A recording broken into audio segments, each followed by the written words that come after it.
Continuamos con nuestro estudio de Apocalipsis. Hoy tenemos el capítulo 20, las cosas que sucederán después de estas. El diablo es llevado preso al abismo, acontecimientos en el milenio, el lago de fuego y azufre y el juicio ante el gran trono blanco. Este capítulo contiene la gran esperanza milenial, donde se van a cumplir todas las promesas que Dios hizo a Israel.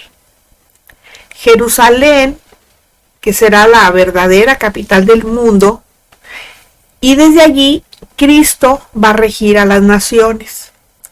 Nos dará detalles importantes acerca del destino final del diablo, del juicio a las naciones, de los que reinarán con él, el misterio de Gog y Magog y el juicio final. El texto de este capítulo es vital para que podamos entender lo que ocurrirá una vez que Cristo venga en persona a esta tierra de nuevo. La batalla final de Armagedón para este tiempo ya ha tocado a su fin. Cristo el vencedor ha tomado posesión del reino milenial. Las profecías ya fueron cumplidas. Daniel 2, 32 a 35 dice: la cabeza de esta imagen era de oro fino, su pecho y sus brazos de plata, su vientre y sus muslos de bronce, sus piernas de hierro, sus pies en parte de hierro y en parte de barro cocido. Estaba mirando hasta que una piedra fue cortada, no con mano, e hirió a la imagen en sus pies de hierro y de barro cocido y los desmenuzó.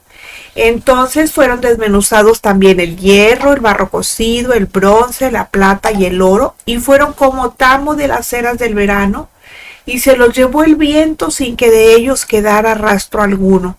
Mas la piedra que hirió a la imagen fue hecha un gran monte que llenó toda la tierra. La estatua del sueño de Nabucodonosor, que representaba el poderío humano satánico sobre la tierra, ya ha sido destruida definitivamente desde los pies a la cabeza. El tiempo de los gentiles, obviamente, ha pasado. Eso pasó desde que la iglesia fue arrebatada. Ahora empieza, por un lado, el tiempo glorioso de Israel, y el tiempo en que la iglesia glorificada, compuesta por creyentes o por cristianos, tanto judíos como gentiles, empieza realmente a vivir en el reino establecido por el rey. El milenio es el cumplimiento real y perfecto del reino teocrático. Por la promesa hecha a David de que su reino y el trono davídico sobre Israel había de ser eterno, como lo confirma el anuncio de Gabriel a María en Lucas 1, 32 y 33, cuando se anuncia el nacimiento. Dice: este será grande y será llamado Hijo del Altísimo, y el Señor Dios le dará el trono de David su padre, y reinará sobre la casa de Jacob para siempre, y su reino no tendrá fin. Isaías 9, 6, 7 dice: porque un niño nos es nacido, hijo nos es dado, y el principado sobre su hombro, y se llamará su nombre admirable, consejero, Dios fuerte, Padre eterno, príncipe de paz. Lo dilatado de su imperio y la paz no tendrán límite sobre el trono de David y sobre su reino, disponiéndolo y confirmándolo en juicio y en justicia desde ahora y para siempre. El celo de Jehová de los ejércitos hará esto. En los versículos del 1 al 3 hablaremos sobre que el diablo es llevado preso al abismo. El diablo cada vez desciende más. En su día fue echado del tercer cielo donde está el trono de Dios, pero pronto será echado del segundo cielo, o sea, del universo, del sistema solar, pues. Apocalipsis 12:9 nos dice: y fue lanzado fuera el gran dragón, la serpiente antigua que se llama Diablo y Satanás, el cual engaña al mundo entero. Fue arrojado a la tierra y sus ángeles fueron arrojados con él. Como les decía la vez pasada, esto no es cronológico. Fíjense, esto en el 12:9 ya habla de que ya fue echado fuera, pero aquí en el 20 apenas va a ser echado fuera. Y será echado a fuego luego del primer cielo a la tierra. Y El cielo que vemos, como sabemos, es el atmosférico. Apocalipsis 16:17 dice, el séptimo ángel derramó su copa por el aire y salió una gran voz del templo del cielo, del trono, diciendo, hecho está. Ahora será echado debajo de la tierra.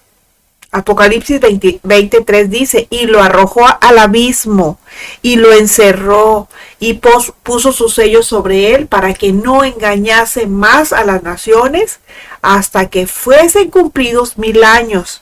Y después de esto debe ser desatado por un poco de tiempo. Ya no le quedará otro lugar más abajo a donde ir, excepto el lago de fuego del que nos habla el versículo 10, que dice así, y el diablo que los engañaba fue lanzado en el lago de fuego y azufre, donde estaban la bestia y el falso profeta, y serán atormentados día y noche por los siglos de los siglos. Bueno, el versículo 21 dice así, vi a un ángel que descendía del cielo con la llave del abismo y una gran cadena en la mano. Por el relato de Juan vemos la importancia del ministerio angelical que está al servicio de Dios. Esta vez Juan ve a otro ángel que estando en el cielo desciende, o sea, baja portando la llave del abismo. Dice Apocalipsis 1:18, y el que vivo y estuve muerto, mas he aquí que vivo por los siglos de los siglos, amén, y tengo las llaves de la muerte y del Hades. ¿Quién es ese? Jesucristo. Él es quien tiene las llaves de la muerte y del Hades, que le arrebató al diablo, y el ángel que viene con una gran cadena espiritual en la mano va a hacer algo al respecto. Apocalipsis 22 dice, y prendió al dragón, la serpiente antigua que es el diablo y Satanás, y lo ató por 1000 años. Ese ángel no solo tiene la autoridad que le fue dada por Dios, también tiene el poder para prender al que un día por su rebelión y pecado se transformó en el ser creado más alejado de la deidad, después de haber sido el ser creado más cercano a Dios. Por eso alguien dice que los amigos son de mentiras, los enemigos son reales, y este es un ejemplo bien claro. El diablo estaba muy cerca de Dios y miren nada más lo que hizo, lo traicionó. En ese momento, y Judas hizo lo mismo, comía de la mesa del Señor y lo traicionó. En ese momento, Satanás, el adversario de Dios, es atado por 1000 años. En nuestro contexto o en nuestro momento, pues esto aún no ha ocurrido. Acuérdense que para Dios, nuestro futuro para Él ya es pasado, pero para nosotros todavía no ocurre. Eso será inmediatamente después de la venida en gloria del león de la tribu de Judá.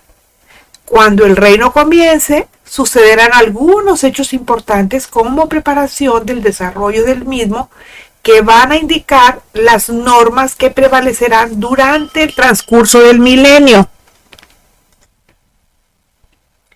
En primer lugar, e inmediatamente después de la gran batalla de Armagedón, donde se pondrá fin al predominio gentil, se prenderá el gran dragón, que es el diablo y Satanás, y se le atará por 1000 años para que Cristo establezca el reino de Dios en la tierra.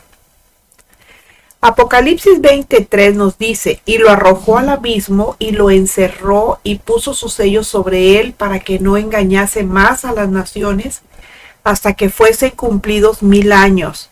Y después de esto debe ser desatado por un poco de tiempo. Aquí todavía no se le echa en el que será su lugar definitivo. Dios permitirá que inmediatamente después del milenio el diablo sea liberado para que engañe a los que vivieron en ese periodo y que se digan cristianos, para después ser arrojado al infierno que se encuentra en el interior de este planeta, preso y sellado por 1000 años. Isaías 65:20, o sea, hablando del milenio, dice, no habrá más allí niño que muera de pocos días, ni viejo que sus días no cumpla, porque el niño morirá de 100 años y el pecador de 100 años será maldito. La creencia popular de que Satanás está siempre en el infierno es falsa.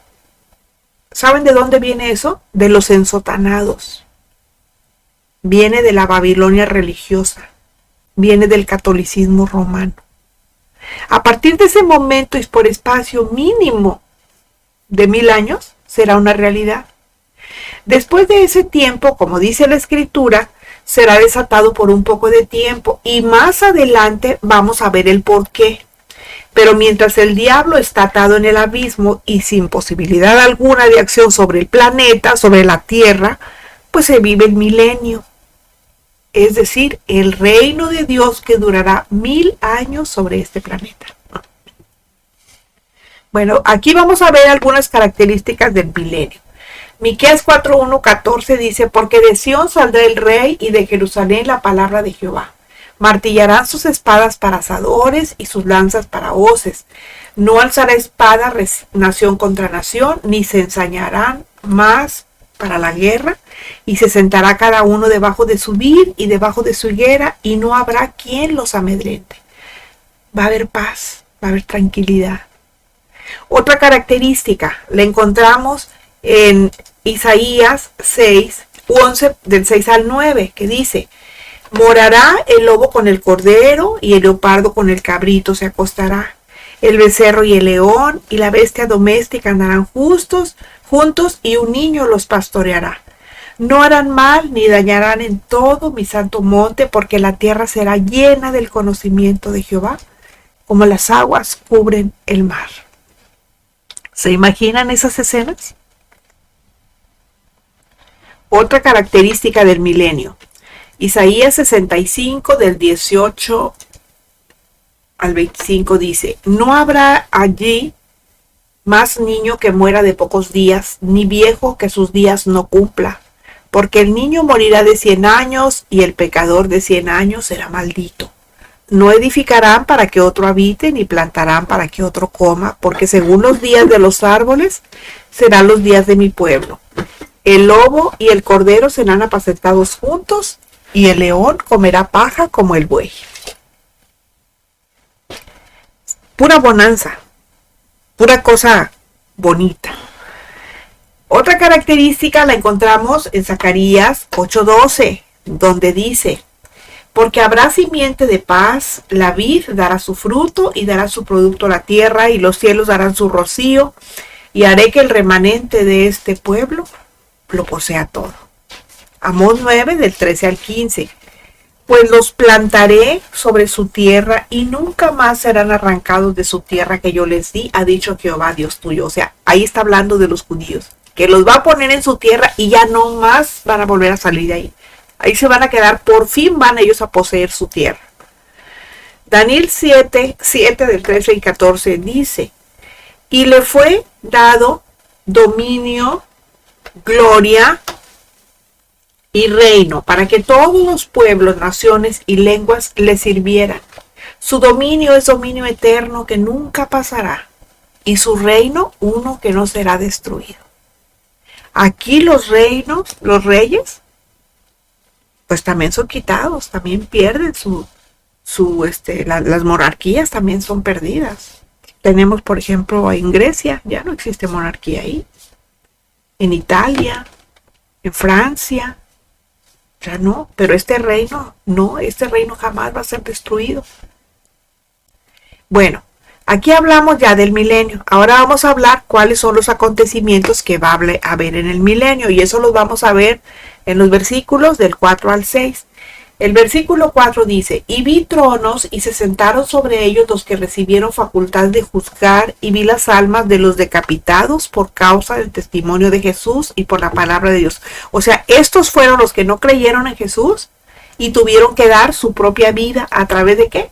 De ser decapitados. Los que no habían adorado a la bestia ni a su imagen, y que no recibieron la marca en sus frentes ni en sus manos, y vivieron y reinaron con Cristo 1000 años. Pero me refiero a los judíos, ¿eh? Aquí ya no va a haber gentiles. Los gentiles ya se acabaron cuando la iglesia se fue. Cristo es el juez, pero para que juzguen también delega en los suyos esa facultad. También los hace jueces. Estas personas, ahora cuerpo glorificado, fueron muertas y resucitaron, que recibieron pues cuerpos glorificados en los cielos. y se van a sentar en tronos con autoridad para juzgar a los que ya hayan sobrevivido el Armagedón. Daniel 7:9 en su parte A dice: estuve mirando hasta que fueron puestos sus tronos. Este es el juicio a las naciones del cual Daniel habla y Jesús acaba de aclarar. Daniel 7:9 dice: estuve mirando hasta que fueron puestos tronos y se sentó un anciano de días, cuyo vestido era blanco como la nieve y el pelo de su cabeza como lana limpia, su trono llama de fuego y las ruedas del mismo fuego ardiente. Lo mismo encontramos en Mateo 25 del 31 al 46, ese les invito para que ustedes lo lean en su propia Biblia. Apocalipsis 12:11 dice: cuando abrió el quinto sello y vi bajo el altar las almas de los que habían sido muertos por causa de la palabra de Dios y por el testimonio que tenían. Y ellos le han vencido por la sangre del Cordero y por la palabra de su testimonio, y no han amado sus vidas hasta la muerte. Apocalipsis 13 del 15 al 17 también nos dice: y le fue dado que diese vida a la imagen de la bestia, para que la imagen de la bestia hablase, e hiciese que todos los que no adorasen la imagen de la bestia fuesen muertos. Y hace que a todos, pequeños y grandes, ricos y pobres, libres y siervos, se les ponga una marca en su mano derecha o en su frente. Aquí no hacen diferencias, aquí todos son iguales. Y que ninguno pueda comprar o vender, sino el que tenga la marca o el nombre de la bestia o el número de su nombre.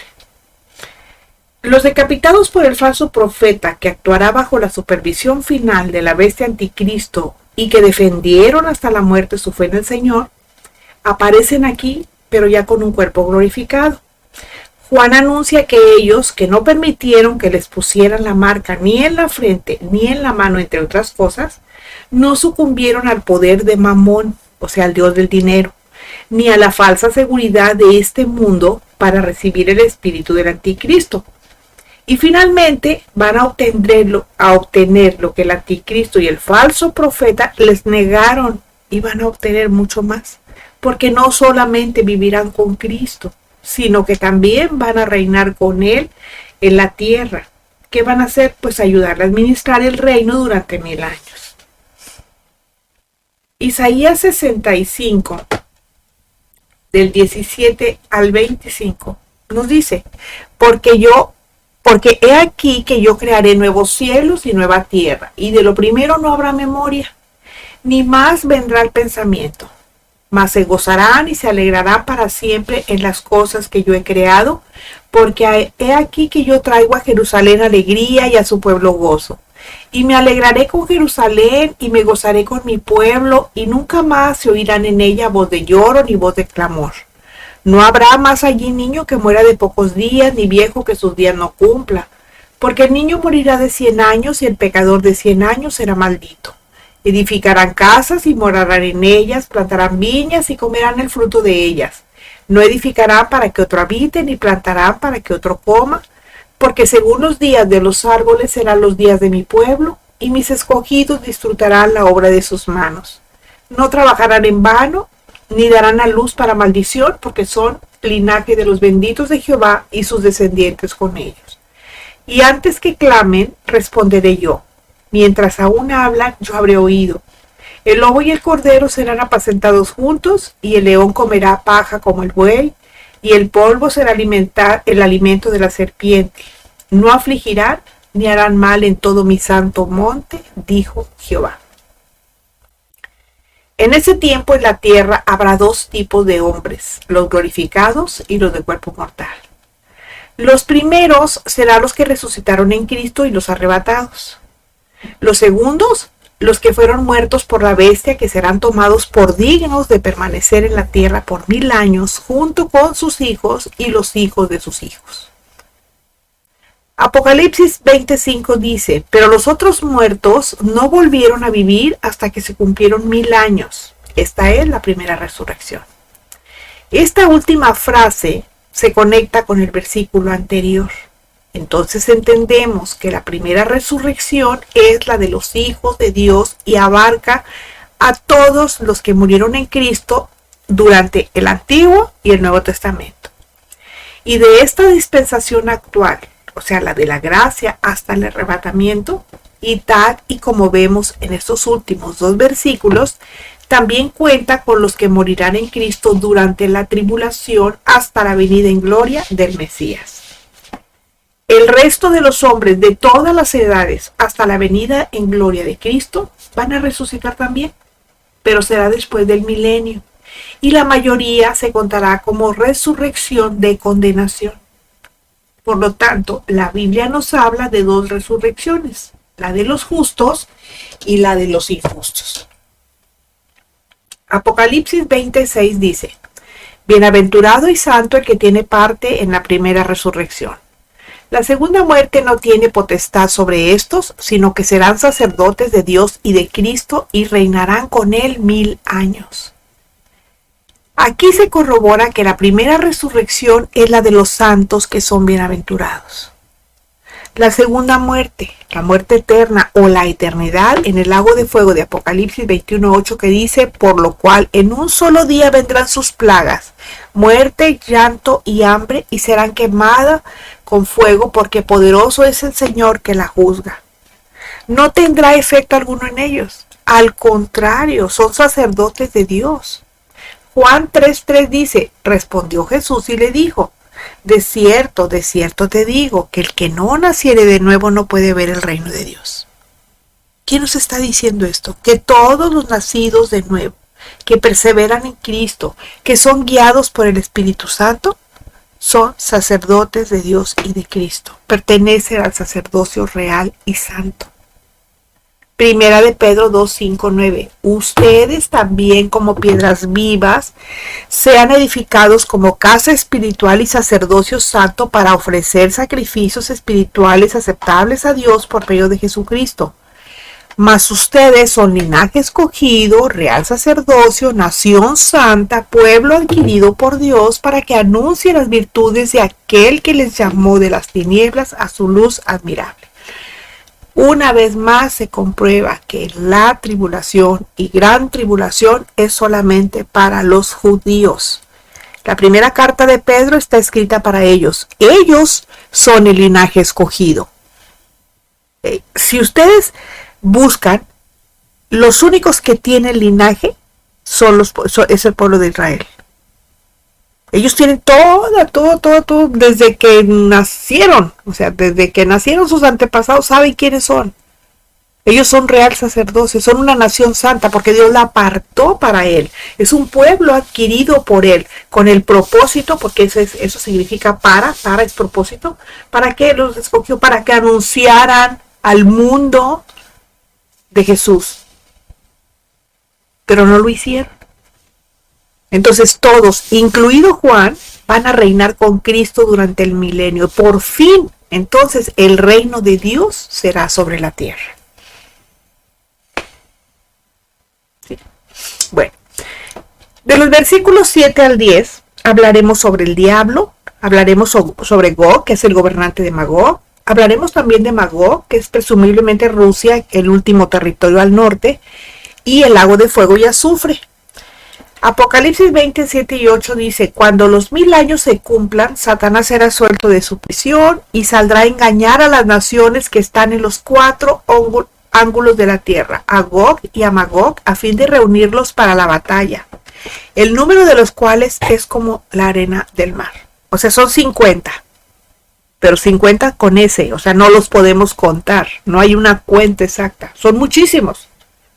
Y aquí vemos el final del milenio como tal. Esto implica que sobre esta tierra existe un tiempo limitado. En otras palabras, la misma escritura lo dice: la tierra pasará. Dice Mateo 24:35. El cielo y la tierra pasarán, mas mis palabras no pasarán. Dios ha dispuesto un periodo de 1000 años para que al fin se haga su voluntad aquí en la tierra como lo es en el cielo, como dice el Padre Nuestro. Él prometió a Abraham un reino sobre la tierra que sería presidido por Israel, la nación de Dios por antonomasia. Usted habla de Israel y usted ya sabe que es la nación de Dios. Por eso se dice por antonomasia. Lo que Dios promete, Dios lo cumple. Dios no es mentiroso. Lo que Él dijo, lo va a hacer. Por eso Él es un Dios de pactos, pero Él es el que pacta con la humanidad, no la humanidad con Él. Nosotros somos falsos. Nosotros a lo más que podemos hacer es un contrato que lo podemos deshacer en cualquier momento, pero Dios no.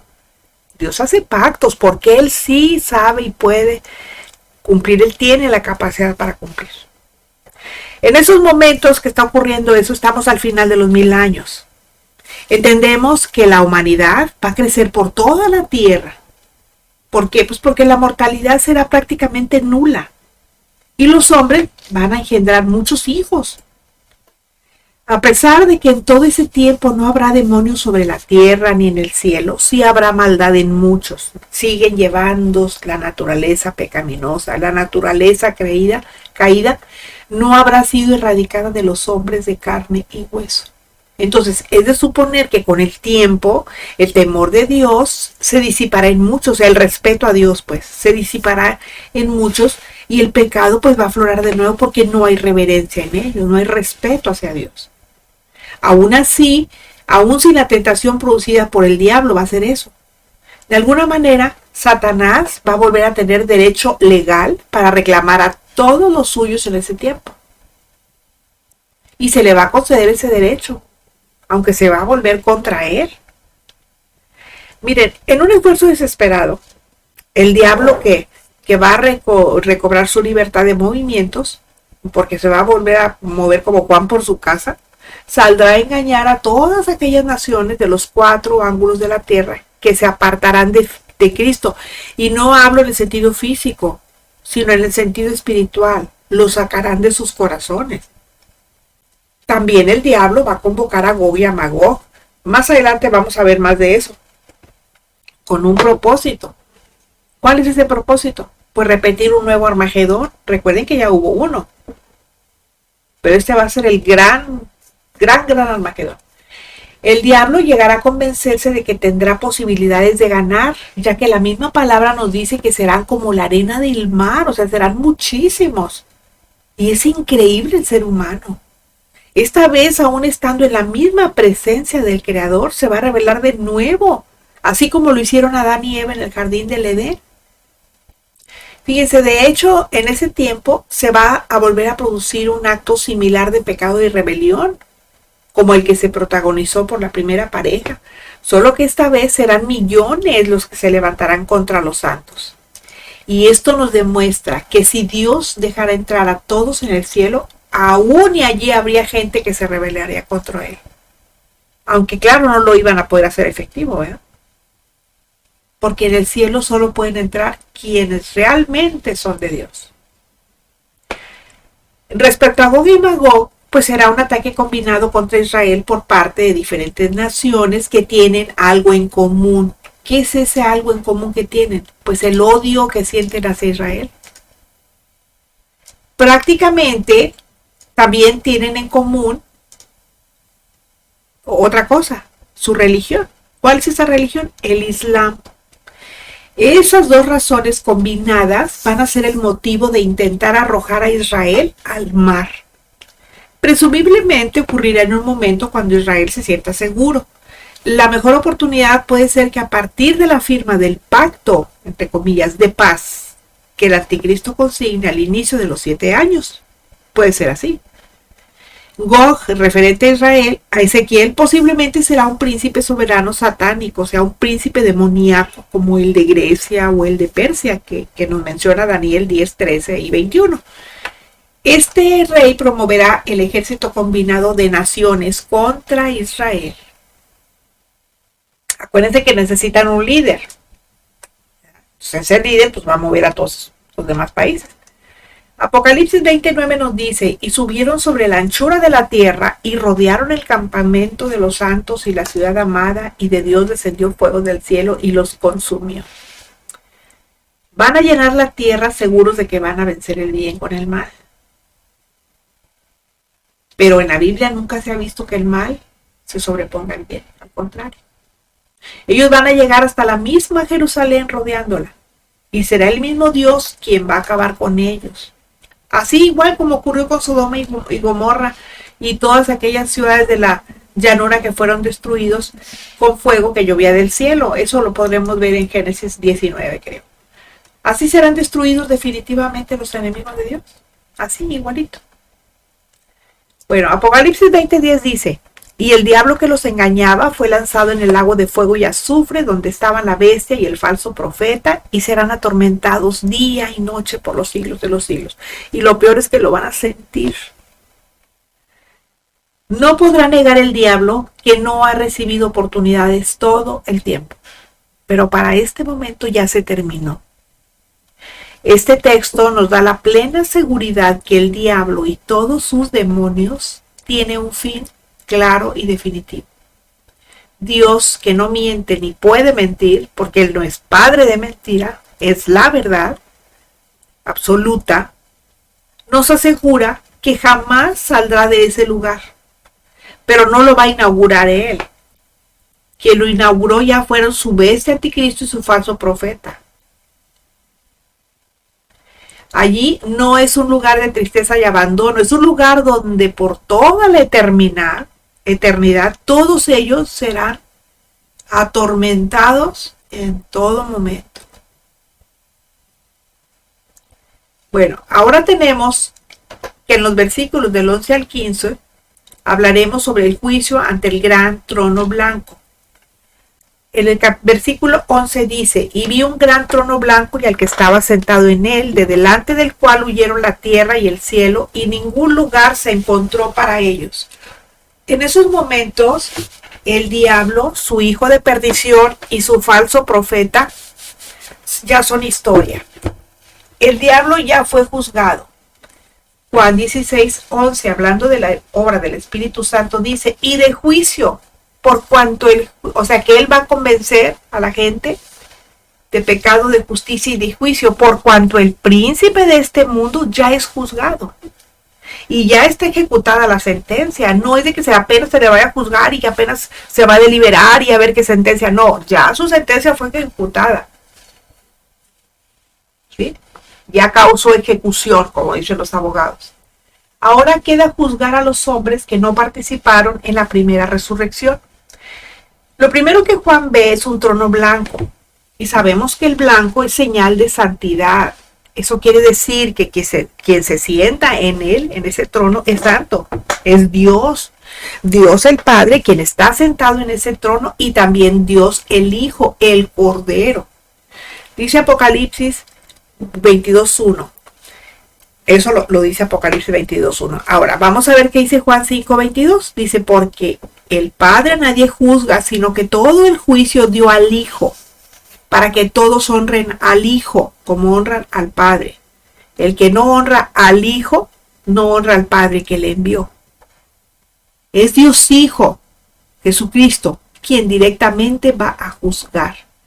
Va a ser tan impresionante que incluso la tierra y el cielo atmosférico, o sea, el cielo que vemos, que han sido testigos de maldades incontables, residencia de Satanás y sus legiones, y de una humanidad caída, se retirará y lo hará en forma literal. O sea, literalmente el cielo se va a retirar. Entonces se van a cumplir las palabras de 2 de Pedro 3, del 10 al 13, que dice: pero el día del Señor vendrá como ladrón en la noche, en el cual los cielos pasarán con gran estruendo, y los elementos ardiendo serán deshechos, y la tierra y las obras que en ella hay serán quemados, en el cual los cielos encendiéndose serán deshechos, y los elementos siendo quemados se fundirán. El día del Señor no es un día de 24 horas. El día del Señor es cada vez que actúa en su poder con relación a este mundo. Para Dios no existe el tiempo, para nosotros sí. Está el Cronos, para Dios es Kairos. No tiene ni principio ni fin. Y el de nosotros sí tiene un término, un inicio y un término. Apocalipsis 20:12 dice: y vi a los muertos, grandes y pequeños, de pie ante Dios, y los libros fueron abiertos, y otro libro fue abierto, el cual es el libro de la vida, y fueron juzgados los muertos por las cosas que estaban escritas en los libros, según sus obras. Juan, a los millones que comparecerán ante el trono del juicio final. están de pie ante Dios para recibir la sentencia final para cada uno de ellos. Grandes y pequeños, ¿verdad? Cada uno de ellos, no importa si fueron grandes potentados o si fueron esclavos, van a ser juzgados conforme a la justicia de Dios. Porque cada uno de ellos tiene su historial escrito. Y ese historial está escrito en uno de sus libros que serán abiertos.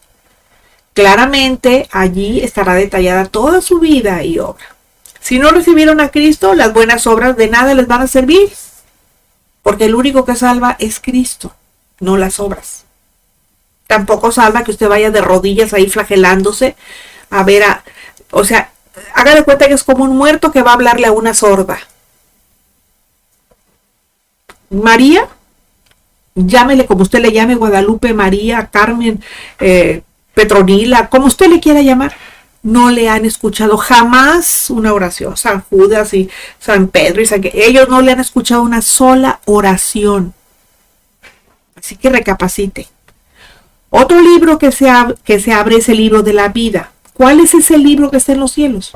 El apóstol Pablo hace mención de él cuando exhorta al responsable de la iglesia de Filipos y le dice en Filipenses 4:3: Asimismo te ruego también a ti, compañero fiel, que ayudes a estas que combatieron juntamente conmigo en el evangelio, con Clemente también, y los demás colaboradores míos cuyos nombres están en el libro de la vida. Así pues, los verdaderos creyentes tienen sus nombres escritos en el libro de la vida. ¿Es ese un libro de donde se puede llegar a borrar un nombre previamente escrito? Y David lo dice así en el Salmo 69:28. Dice: sean borrados del libro de los vivientes y no sean inscritos con los justos. Habla de los malvados. También lo dijo el Señor en Apocalipsis 3:5. Dice: el vencedor será vestido de vestiduras blancas y no borraré su nombre del libro de la vida. Eso implica que el nombre sí se puede borrar. Se deduce que a pesar de que Dios quiere salvar a las personas, la persona es libre para decidir su destino final. Para eso Dios le dio libre albedrío. Si decide no acercarse o apartarse de Dios, pues su nombre en un momento dado será necesariamente borrado del libro.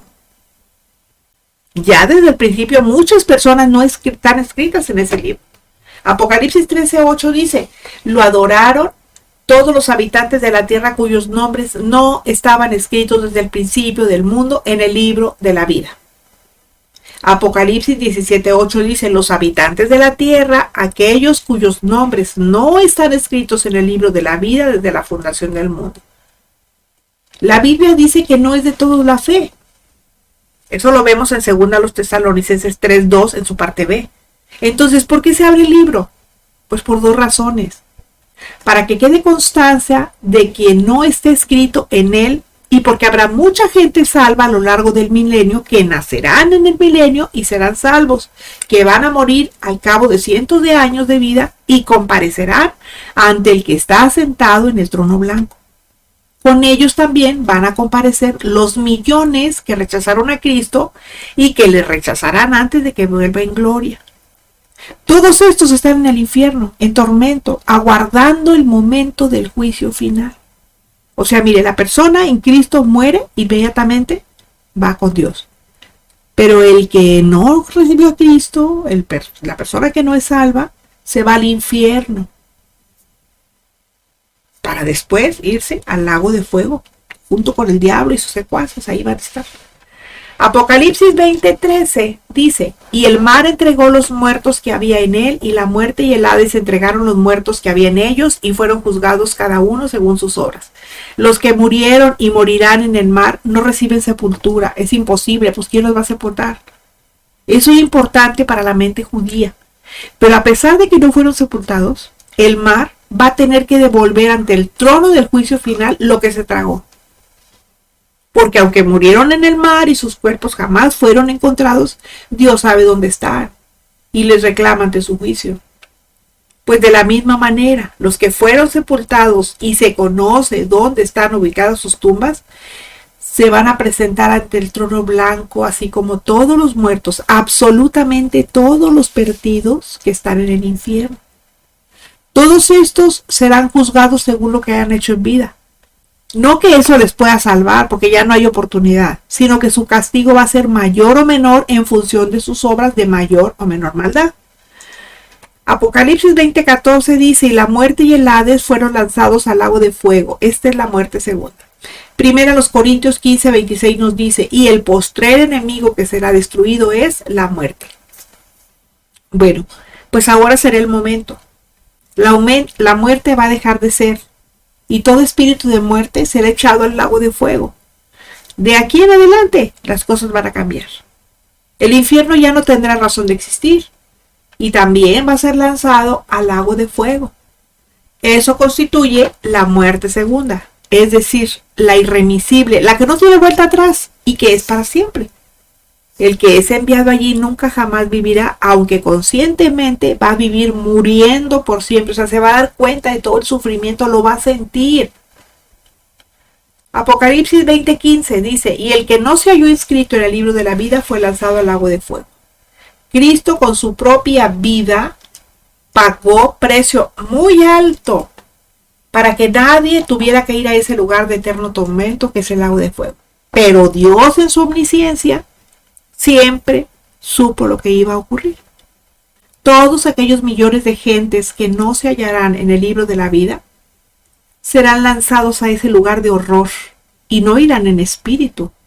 Van a ir con cuerpos de condenación porque ya fueron resucitados. Así como los salvos resucitan con un cuerpo glorificado, estos van a hacerlo con un cuerpo de condenación. El ángel contó a Daniel 12:2 y le dijo, y muchos de los que duermen en el polvo de la tierra serán despertados, unos para vida eterna y otros para vergüenza y confusión perpetua. Así que serán despertados, o dicho de otro modo, van a ser resucitados. El mismo Señor aseguró en Juan 5:29, los que lo hicieron bueno saldrán a resurrección de vida, más los que hicieron lo malo a resurrección de condenación. A diferencia de los salvos, que tendrán cuerpos glorificados, como en 1 Corintios 15:50, que dice, mas esto digo, hermanos, que la carne y la sangre no pueden heredar el reino de Dios, ni la corrupción hereda la incorrupción.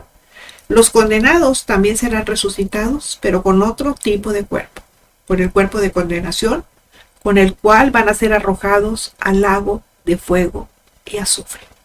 Nos escuchamos la próxima semana.